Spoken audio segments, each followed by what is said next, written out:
कर्नाटक के दंगल में बीजेपी कांग्रेस ने पूरी ताकत झोंक दी है। पीएम मोदी को सांप से तुलना या फिर कांग्रेस मैनिफेस्टो में बजरंग दल पर बैन की बात। सियासी पारा हाई है। बीजेपी बजरंग के अपमान का आरोप लगाते हुए कांग्रेस पर अटैकिंग मोड में है, तो वहीं पर इस दंगल में असदुद्दीन ओवैसी की एंट्री हो चुकी है। ओवैसी अब बाबरी का मुद्दा लेकर कांग्रेस पर हमलावर हैं और कर्नाटक में अपनी सियासी जमीन तलाश रहे हैं।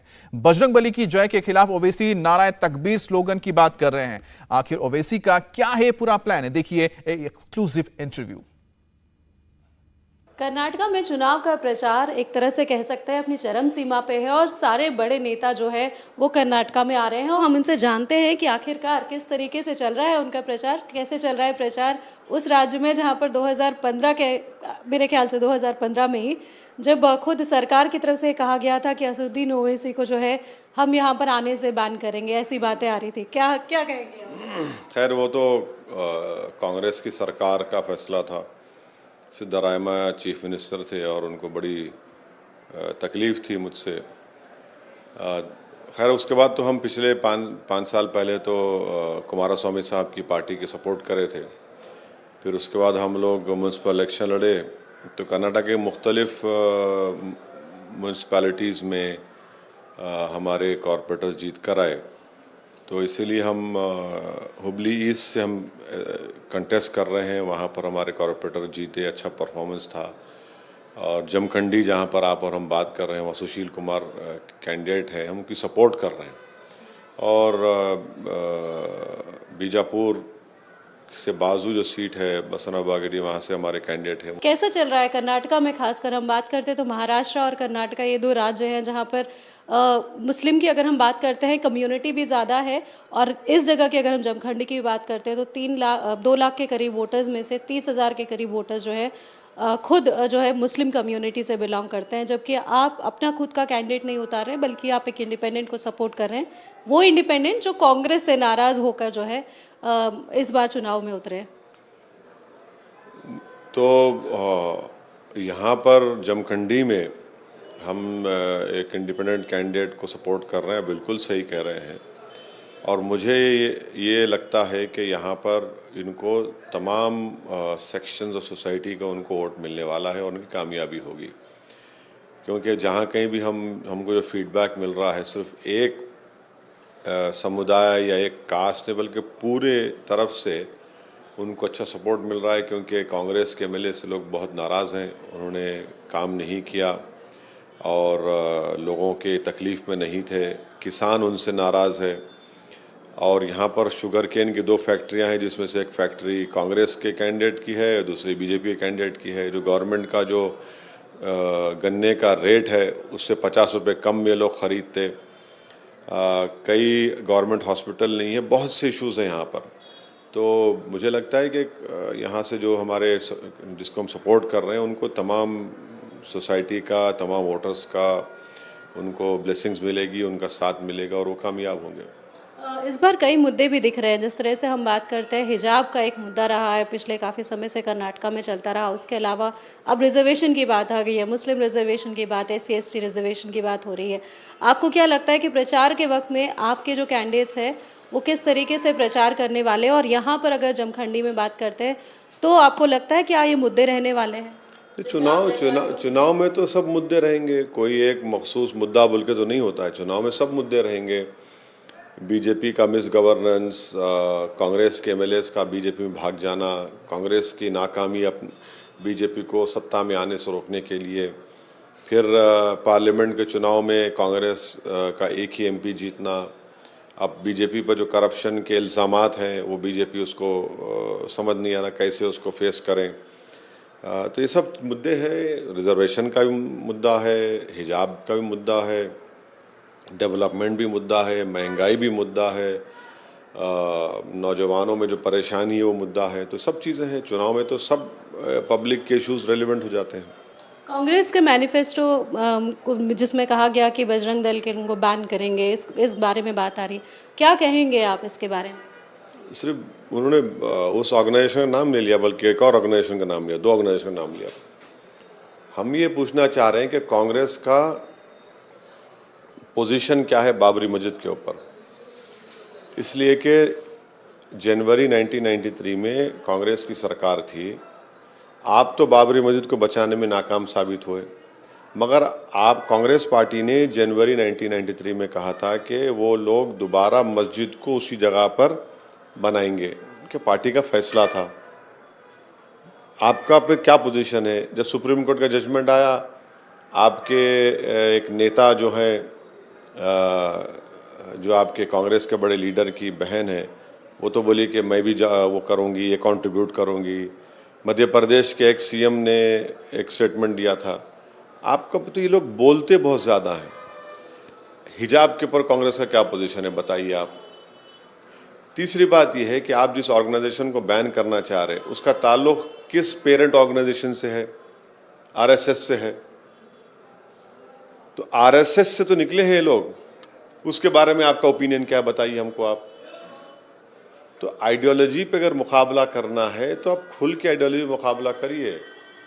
आप हिजाब पे कुछ नहीं बोलेंगे, बाबरी मस्जिद पे आप कुछ नहीं बोलेंगे, और अनलॉफुल एक्टिविटीज़ प्रिवेंशन एक्ट, जिसके तहत आज बहुत से ना सिर्फ मुस्लिम नौजवान बल्कि दलित, आदिवासी और थिंकर्स जो है, जो डिसेंट करते गवर्नमेंट से, वो जेल में है। क्यों? क्योंकि कांग्रेस ने 2019 में उस यूएपी एक्ट के अमेंडमेंट को सपोर्ट किया। इस पर आपका पोजीशन क्या है, बताइए आप। तो ये इन मुद्दों पर आप बात ही नहीं करते, कौन यकीन करेगा कांग्रेस पार्टी के ऊपर? नरेंद्र मोदी जो है एक तरीके से उनका जो नारा उन्होंने लगाया था, बजरंग बली की जय का नारा लगवा रहे थे। तो आपको क्या लगता है कि इस बार में कम से कम अहम होने वाला है रिजर्वेशन का मुद्दा और धर्म का? तो प्रधानमंत्री ने ये नारा लगाया, ये नारा लगाया, लगाया। अब मैं भी शुरू कर दूं, बोलो नारे तकबीर, अल्लाह अकबर। क्या करेंगे आप? चलाएंगे ओवैसी ने, देखिए अल्लाह अकबर का नारा लगा दिया। आप पूरे मीडिया वाले हमारे खिलाफ चले जाएंगे और ब्रेकिंग न्यूज पे चले जाएगा मामला। प्रधानमंत्री रह के अगर वो कर रहे हैं तो क्या मैसेज दे रहे हैं प्रधानमंत्री? अब ये कांग्रेस पार्टी को पूछो आप। अगर ये मुद्दा मैं उठाता, समझिए जो कांग्रेस ने उठा, अगर मैं उठाता तो क्या बोलते? तो मैं ये पूछ रहा हूँ, कांग्रेस पार्टी का क्या पोजीशन है बाबरी मस्जिद के ऊपर? जनवरी 1993 में आपने कहा था, नहीं कहा था कि we are committed to the reconstruction of the मस्जिद एट द सेम प्लेस। हिजाब के ऊपर आपका क्या मौक़िफ़ है? यूएपीए के ऊपर क्या आपने बीजेपी को सपोर्ट किया था, नहीं किया था? कौन भरोसा करेगा आप पे? और देश के प्रधानमंत्री से हम पूछना चाह रहे हैं कि उनका जो विजयपुर बोलते हैं, उनके कैंडिडेट बोल रहा है कि गोली मार देंगे, स्पीच में बोल रहा है प्रधानमंत्री। क्या इसके ऊपर क्या ओपिनियन है? बताना चाहिए प्रधानमंत्री को। किसानों को फर्टिलाइजर नहीं मिल रहा, प्रधानमंत्री उस पर बात नहीं करते। महंगाई मुद्दा है, प्रधानमंत्री बात नहीं करते। अब इसी पे चल रहा है मामला। नहीं, मुद्दे आप जैसे कह रहे हैं, आपको क्या लगता है कि लोग किन मुद्दों के ऊपर वोट डालने वाले हैं? पूरे हैं, बहुत से मुद्दे हैं। कोई 5 मुद्दे हैं जो आपको लगता है जो इफेक्ट करेंगे इस चुनाव? बहुत मुद्दे हैं। पॉलिटिकल डिसअपियरेंस ऑफ मुस्लिम्स एक मुद्दा है। मुसलमानों को जो इनविजिबल कर दिया गया भारत की राजनीति, वो भी एक मुद्दा है, बड़ा मुद्दा है, वो भी बहुत बड़ा मुद्दा है। हिजाब एक मुद्दा है, हिस्सेदारी एक मुद्दा है, डेवलपमेंट एक मुद्दा है, महंगाई एक मुद्दा है, करप्शन एक मुद्दा है, बहुत से मुद्दे हैं। एक मुद्दा बोल के नहीं, कई हैं इश्यूज। आपके कैंडिडेट जो है इस बार प्रचार कर रहे हैं, आप उनके समर्थन के लिए भी आए हैं, तो जाहिर तौर पर कोई ऐसे मुद्दे हैं जिनको आप 4 या 5 मुद्दे जो आप बता सकते हैं, आप इसी पर जो जितने में बातें क्या, सब मुद्दे हैं। आपको लगता है कि ये सारे मुद्दे आप भी उठाने वाले हैं यहाँ पर? उठा रहे हैं, बोल रहे हैं, हम सब बोल रहे हैं, सब हर मुद्दे पे तो हम बोलते हैं। और आप लोगों का भी शुक्रिया है कि आप हमारी बात को पहुंचा भी देते। तो बिल्कुल ये तमाम मुद्दे हैं। ये आगे कैसे लग रहा है कि जिस तरह से चुनाव प्रचार बिल्कुल चरम सीमा पे, और खासकर अगर हम बात करते हैं इस बेल्ट की, कलबुर्गी की बात करते हैं, बीजापुर की बात करते हैं, तो यहाँ पर सारे बड़े नेता आ रहे हैं, चाहे वो अमित शाह हो, मोदी आ रहे हैं, प्रियंका गांधी आती हैं। तो क्या आपको लगता है कि इस बेल्ट में क्या ऐसा खास है जहाँ पर आपको लगता है कि वोटरों को रिझाने के लिए हर बड़ा नेता पहुँच रहा है? एक बात तो है ना कि इस चुनाव में कोई भी पॉलिटिकल पार्टी कंफर्टेबल नहीं है, और इसीलिए एक एक सीट के लिए, एक एक वोट के लिए सबको मेहनत करना पड़ रहा है, लड़ना पड़ रहा है। तो ये चुनाव डिफरेंट चुनाव है और इसीलिए सब आप देख रहे हैं कि चाहे बीजेपी के पास एक ही कैंपेनर है, वो नरेंद्र मोदी, दूसरे कोई नहीं उनके पास। वो ही कर रहे हैं। अब वो रोड पे भी चल रहे हैं, बस में भी चल रहे हैं, भाषण भी दे रहे हैं, ये भी बोल रहे हैं ये नारा लगाओ, ये स्लोगन लगाओ। तो चुनाव है, सबको मेहनत करना पड़ेगा। कोई भी किसी के लिए भी इजी नहीं है, कोई भी चांस नहीं लेना चाहता। तो हर पार्टी, हर नेता, हर वोटर, हर लीडर चाहता है कि भाई हर चीज कर जाए ताकि हमारे कैंडिडेट को कामयाबी मिले। तो वो भी सब करेंगे, हम भी कर रहे हैं। किंग मेकर की बात की जाती है कर्नाटका में खासकर, और इससे पहले जेडीएस किंग मेकर के तौर पर हुआ। अगर ऐसी सिचुएशन रही और आप अगर किंग मेकर बनते हैं, किसकी तरफ समर्थन होगा? भले ही 2 सीटें या 3 सीटों पर आप लड़ रहे हैं, तो लेकिन वही हो जाएगी जैसे देखिए नहीं, ये सवाल का जवाब कर्नाटका की जनता देगी। कोई पॉलिटिशियन, नेता नहीं दे सकता है। कर्नाटका की जनता जो फैसला लेगी हम उसको कबूल करेंगे, मगर उनको हमारे हक में फैसला लेने के लिए हम कैंपेन कर रहे हैं, बात कर रहे हैं, समझा रहे हैं ताकि हमारे कैंडिडेट की कामयाबी हो सके। नहीं, लेकिन आपको लग रहा है कि सिचुएशन जैसे आप भी कह रहे हैं बहुत टफ है, कांग्रेस और बीजेपी? तो है टफ, सबके लिए टफ है। कोई पार्टी के लिए, हमारी पार्टी के लिए भी आसान नहीं है, सबके लिए टफ है, कोई आसान नहीं है। ऐसा नहीं है कि कोई कंफर्टेबल है और कोई थक के बैठ गया। सब भाग रहे हैं, सब लड़ रहे हैं, मेहनत कर रहे हैं, तो सच अच्छा है ना, इससे जनता का ही फायदा होगा। पहले शुरुआत में कहा जा रहा था कि करीब 25 सीटों पर जो है एमआईएम लड़ेगी, लेकिन अब 2 या 3 करके प्रचार आ रहा है। तो नहीं, उस वक्त भी मैं आपसे बोला था कि नंबर से मत जाइए, मैं आपको बार बार बोल रहा था। तो हमने ये फैसला लिया। क्या कोई खास वजह रही कि आपने अपने जो नंबर है वो नहीं बढ़ाए और यहीं तक सीमित रखा और इन इलाकों तक सीमित रखा? नहीं, ऐसा कुछ नहीं है। कोई हमारा जहाँ स्ट्रांग पॉलिटिकल प्रेजेंस है, ऑर्गेनाइजेशन है, उसके लिहाज से हम फैसला लिया। कई मुद्दों में से एक टीपू सुल्तान का जो मुद्दा था वो भी उठता रहा पिछले कुछ सालों में।